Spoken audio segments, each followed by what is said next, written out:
Well, in the nonprofit world, a challenge is to keep a balance between providing inspiration and vision and ensuring that we're using metrics at the same time. So, how do you do that well? Well, we want to talk about that today in the podcast, Funding the Future Now. My name is Dr. Randy Dirks, been in the fundraising world as a professional for 25 years. And this podcast is designed for leaders in the nonprofit world, whether they be in the C suite or fundraising. And we're just glad you're here. And I'm really glad to have my guest today, Amy Lindholm. And Amy brings a real diverse experience in the whole marketing world and bringing positive team and consumer experience to really drive growth. And she's done that in a number of organizations. So welcome, Amy. So glad you're here. Thank you so much. Thank you for having me. It's been a pleasure. Oh, great. Look forward to it.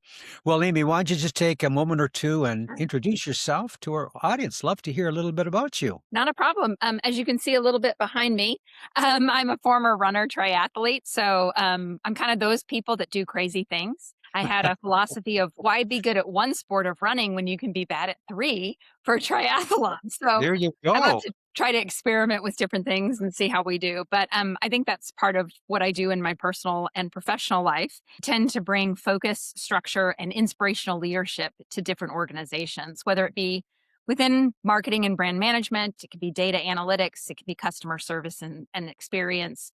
I'm kind of in that role of making sure that who we're doing business with actually has surprise and delight. I love that surprise and delight along the way. Well, it sounds like you've had a bit of a varied experience. And so I really appreciate that as we dive into the podcast today. So the first question really revolves around trust. So you say something like this in your background information. You lead by earning trust rather than using authority. That is a profound statement. In the nonprofit world, trust is everything, whether it be with donors, with boards, with communities. So I want you to take a little bit of what you worked in the corporate world and I'll bring it in, those lessons into the nonprofit world. And could you share a specific example of how you built trust, maybe in a skeptical environment? And what did that teach you about sustaining long-term relationships? Sure. One of the roles that I took here in the Twin Cities as a director of marketing, I worked for and I came in and worked for an organization that was in the healthcare and insurance industry. In my past, I didn't have any healthcare or insurance experience. I actually came from the building materials and construction industry. So I knew Okay. entering the role, there would already be credibility issues. To be honest, I had my own imposter syndrome a little happening because I Sure. didn't have the experience. Yeah. Marketing has skills that translate, of course, but when you meet new people, they expect 20 years of experience of doing exactly what they know. So part of it was to really humble myself, maybe might be the right way to say it, and listen with intent to learn. So I called myself a genuine listener. It wasn't to fix problems. It wasn't necessarily to go in and be like, aha, I will do this. It really was to learn what these people know and to take it to heart. I asked all of the marketing teams, sales teams, health plan leadership, I asked the same question. What could I do in the next 90 days that would improve your work life or Sure. improve your life even? And that honestly became my to-do list. Of course, when you hear people say, they need help with this or this is a barrier, start to see patterns, you start to dot connect. It happens, right? But the idea is that kind of became my to-do list. And Mm. as I went through that list, not only did I gain respect and credibility, but I built trust because I was actually helping somebody with their day to day. For sure. The other thing I did that I think is important, and sometimes it feels like it's going to be rule following, but process is important. I Mm. think process, documentation, deadlines, having some rigor around the work actually reduces noise and chaos. And Yeah. that actually makes you feel like you're trustworthy because somebody's making my life easier. And so at first, there might be a resistance to be changing process, and that sometimes requires some change management, of course. But I think in the end, people see what you're trying to accomplish and then they feel it by processes and paths being smoother. And that kind of creates an element or an area of trust. Sustaining that trust, consistency. You Yeah. know, we do it in parenting, right? The same thing is we have to be consistent with our discipline or consistent with our promises, follow through. It makes a lot of difference, especially I think in the nonprofit world. You can do a big event, you can do a big thing for a community, but if you disappear and they don't see you for years, that's Mm, not trustworthy, right? It's right. sometimes the small visible things over time, being consistent, that actually builds that trust for nonprofits, especially, but even in corporate. Managers need to show up and be consistent in their behavior. And I think that that over time will sustain the trust that you build. Love it. You made this statement, it's just it sticking in my mind, listening with an intent to learn. Hmm. And that I mean, you could that could be a motto, it probably is a motto for you Yeah. in light of what you've been sharing about, but I just love that intentionality. So often it seems we don't do that, but we're thinking of the next thing Yeah. that we wanna say or how we're gonna respond, and yeah, I understand why our mind thinks that way, but listening truly with an intent to learn and then build on it, huge foundation to trust. Yeah. Well, I love that. Here's a second question that it looks at the whole issue of data and the heart. And I'll put it to you this way. You believe the best experiences are both, and I'm going to use two words, inspired and measurable. Now, those are Mhm. key words. Fun leaders often struggle with how do you get a balance? You've got that compelling emotional story, so you've got the inspiration, but you've also got the hard ROA data. All right. So, how do you marry inspiration and metrics? What does that look like? And then I've got a follow up question to that Sure. too. I think the first thing is we need to understand what the data is and what the inspiration part is, right? The data is your head and it tells you why. What did you do? Or excuse me, it tells you the what.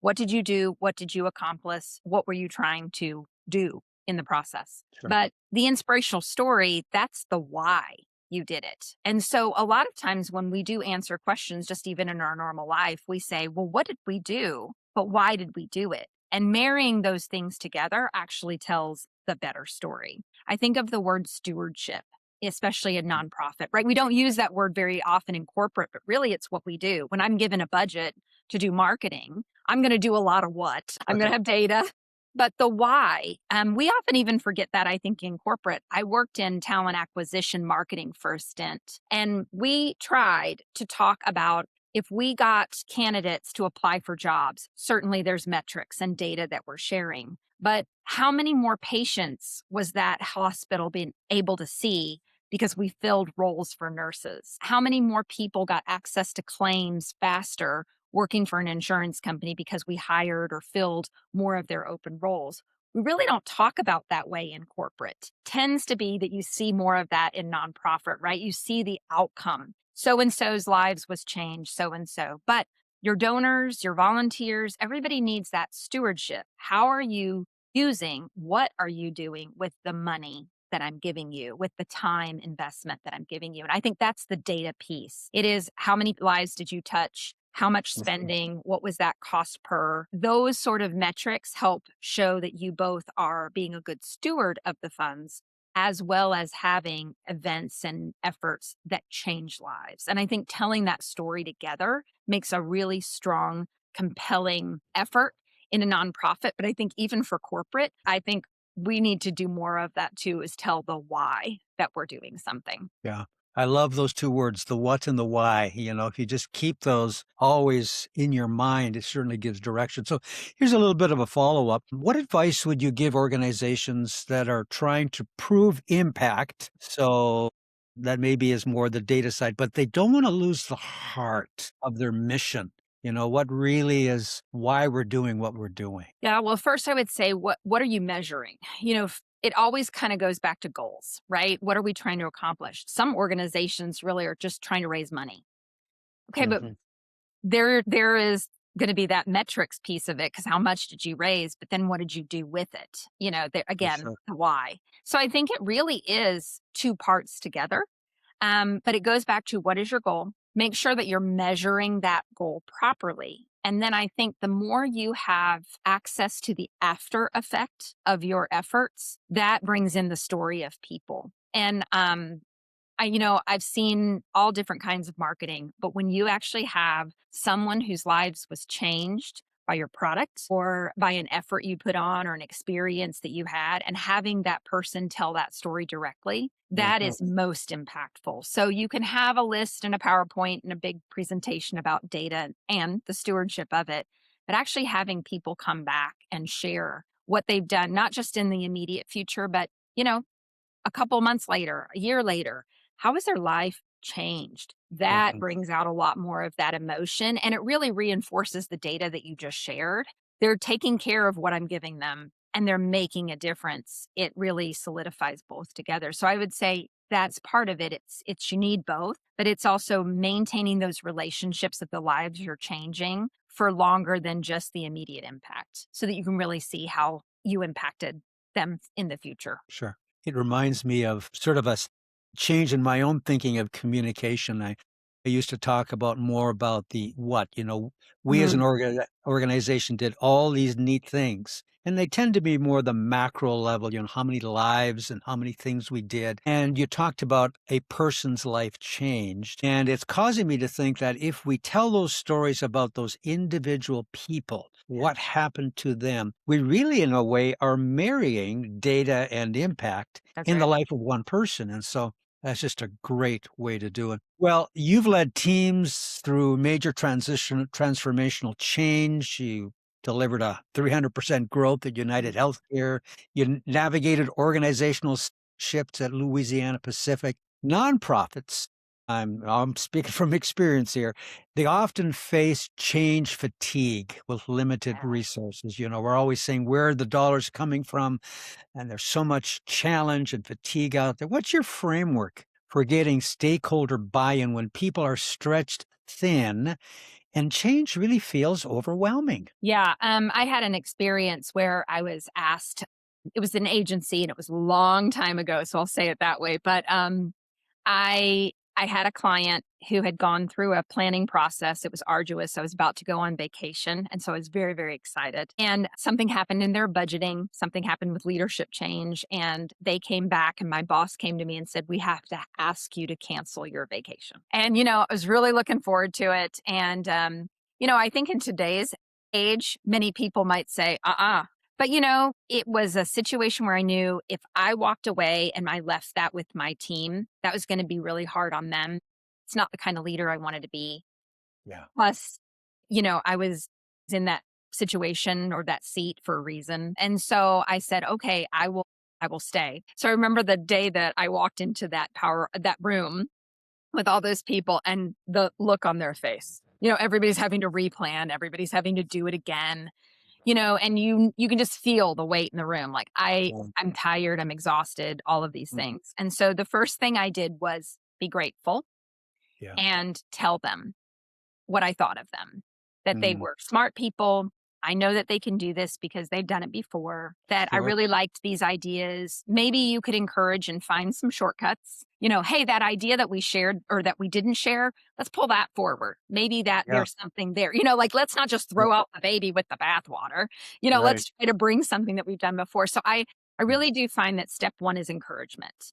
Oh. People need it. Mhm. And, the last thing that you want to do is just jump in and be like, all right, let's get to work. Yeah, there's Right. times for that. But I think especially when you're entering a situation where everybody's tired, overworked, skeptical, all of those things, I think the first thing you can do is create some fun, maybe even for lack Mm. of a better term. And while I didn't have necessarily the authority over all of it, I tried as best I could to reprioritize the work that they had on their plate. So now, if Mhm. you're asking for somebody to change, there needs to be space and time to do it.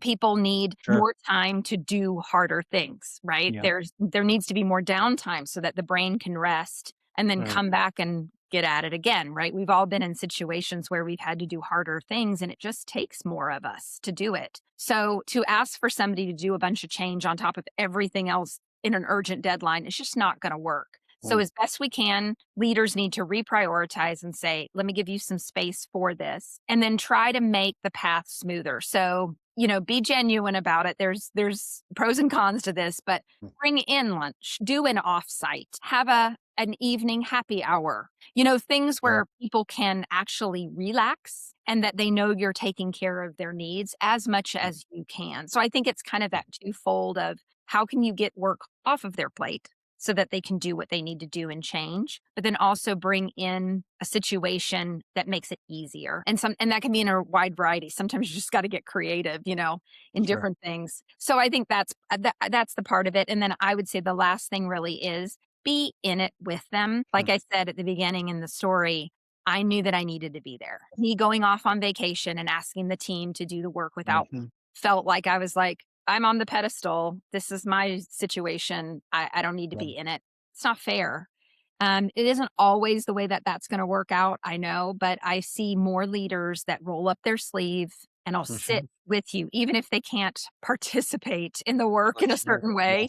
Yes. Just being available, door open policies, those type of things. Those leaders tend to be more respected and they will get Mhm. loyalty over time because they know when change comes, they're going to be in the trenches with their team, and they'll get more respect over the situation. But I think also they'll be those team leaders that you will follow into the battle with, right? Yeah. Because you Really. know that they're in it with you, and so those sort of things, I believe, if you kind of follow a little bit of that process or mentality, I see change happen, and people are willing.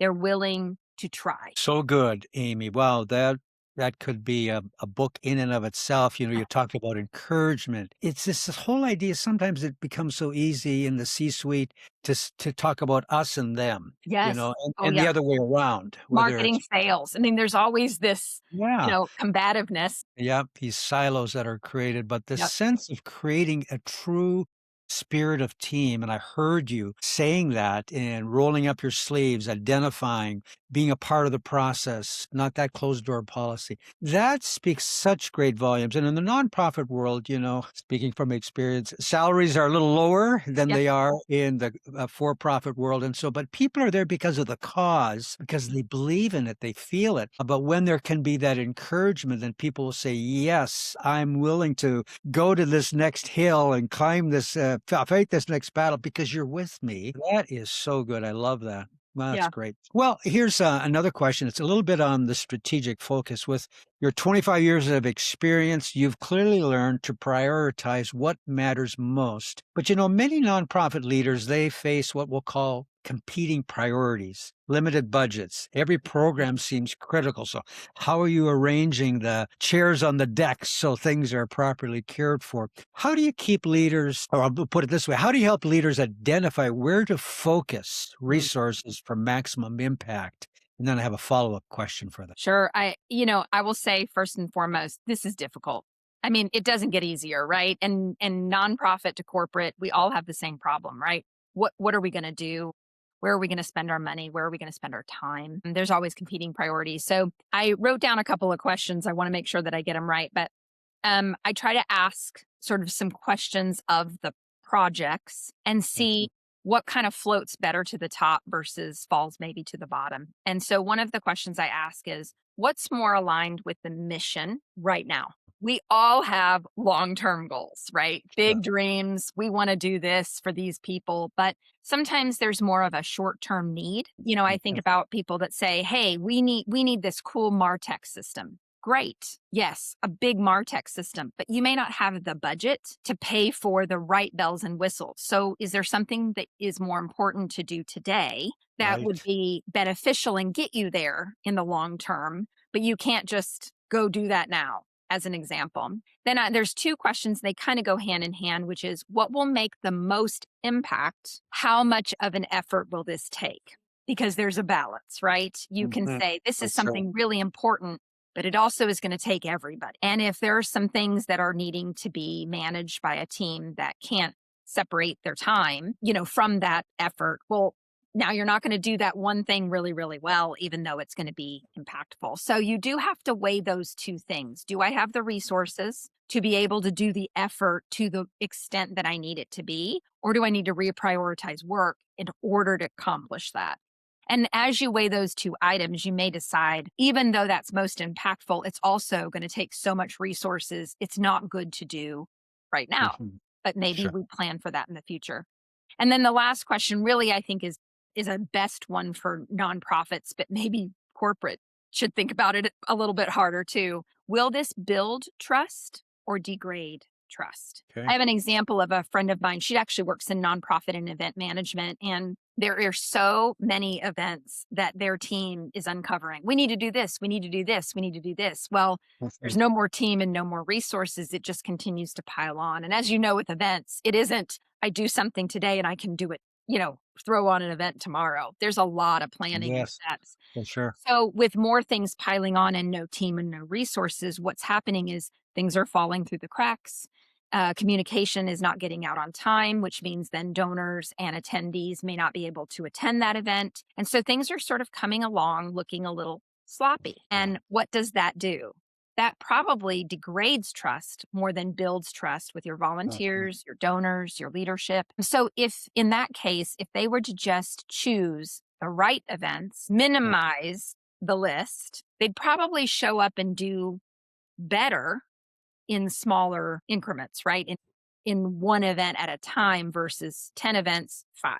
And I think that that would build trust more than it would be trying to do all 10 events and do them sort of haphazardly. And Yeah. so some of those questions, I think, again, not easy answers, but what my dad always told me when I was dealing with a decision, write it down.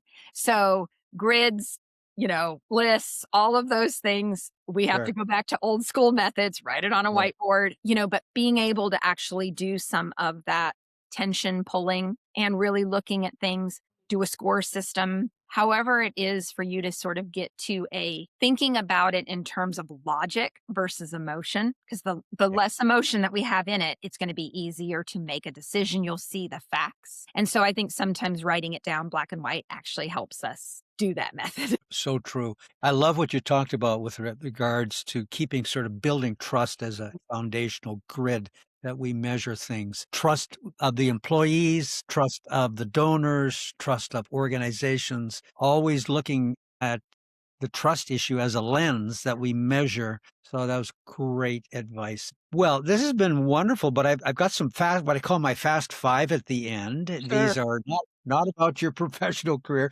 but I'm actually going to add additional one in because you talked a bit about being a triathlete, and I see on your wall Yeah. your number 1544. Tell us just a little bit about maybe something you learned by being a triathlete. Yeah, this is not from me. I read it somewhere, but it says an egg can either get into hot water and become boiled and harder, or it can be just used as its own cracked and it's messy, right? So I think sometimes it is in the challenge that we actually build muscle. Nobody likes to go through hard times, but they like what they are or their character build after, right? Sure. So I think sometimes I learned in running and in triathlons that even though it was hard and sometimes clunky, I mean, I did not look like the professional out there that you see in some of these Ironman, man, but just doing it, just getting out there and doing it, hitting the wall at mile 6 and you've got 10 more miles to go. I mean, all of those things, it Right. creates endurance Yeah, and it makes the muscle of perseverance. And so and then you bring that into life, right? Because we hit hard times in real life, not just on the course. So that would be one thing that I would say. It is surprising and it's difficult, but going through it actually is a good thing. for sure. Well, here's a question. What's the best professional advice or one of the best pieces of professional advice you've ever received? I'm sure a boss of mine years and years and years ago said to me, Amy, sometimes good enough is good enough.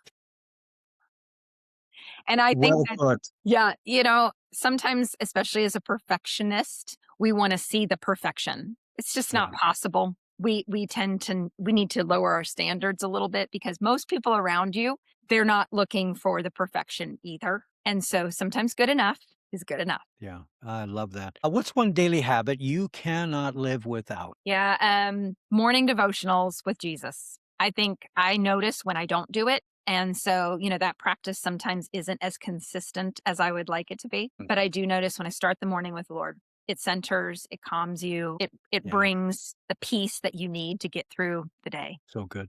Yeah. Well, let's imagine, Amy, you're back to your 20-year-old self. What would be a piece of advice, knowing what you know now, that you would give to that 20-year-old young lady? Well, it's sort of twofold because I am a twofold thinker. One, take the trip, Okay. but still plan for retirement. Okay. Don't spend all the money on the trips. But Yeah. I think there's some times, especially a person who's driven and you have that goal in mind and you're like, man, I can't skip the trip. I can't skip this opportunity or whatnot. But you're like, I have things that I have to do. Taking the trip, being with friends, seeing the world, experiencing new cultures, that brings a lot of learning and education to you. And it's an experience like no other. So Mm, I would say if you have the opportunity to travel, do it. yeah. Take the trip. Got it. Next question. What's a past failure? But instead of looking at maybe the downside, I want you to switch it and say, what was a benefit or that it actually set you up for success? Yeah, it actually relates to running. I got a disease called Clostridium difficile. It's a bacteria that is an infection, and Oh, it happened on a work trip of all things. I ate something and just happened to get really, really ill, and it took 4 months to get rid of it. And so no. anybody who's had C. diff knows it's terrible. But in that process, I became very weak, and once I was healed and I got the okay, I started to think I really would like to not feel weak again. Yeah. I want to feel strong mentally, physically. How do I do that? So I actually got a personal trainer and Mhm. started on this journey. As I saw that effort that I put in resulted in good strength, good muscles. It also created motivation. It also created Mm, interest. And yeah. sometimes I think we don't start because it's intimidating. In this situation, I had no choice. I was at the bottom. Yeah. The only place to go is up. So by making that choice to persevere in it and to go forward, all of these medals ended up on my wall. So I would say it really did set me up for success in life because I have learned if you really want to not feel the way you feel today, you have to take action to make a change. So well put. Last question. Where's your favorite place on earth to disconnect and recharge? Disney World. All right. I'm a kid at heart. And I think as an adult, we lose the idea of wonder, of play. And Yes. Disney, you do not need to apologize for being a Disney adult. You can There be you in go. there at whatever age and play and engage with cast members and go and hug Pooh and Mm, Stitch and all the things. And that's what I love. So I get to be a kid again and yeah. no apologies for it. So I love it. That's good. Well, what a delight, Amy, it's been to have you Thank as a you so guest. You much. brought vitality and vigor and energy and a lot of perspective in light of the variety of experiences you've had. So I just want to give you an opportunity for people if they want to connect with you. How would they do that? Sure. I'm on LinkedIn, probably the easiest. I'm searchable. So just look for Amy Lindholm and you can find me there. I would love to connect and open for coffee and networking. So please connect. All right. Great. Well, thank you to the audience for taking in this podcast today. My name is Dr. Randy Dirks, and this is Funding Your Future Now. And we have episodes that are come out every week. Just invite you back to learn from some really seasoned people. So thanks for taking it in.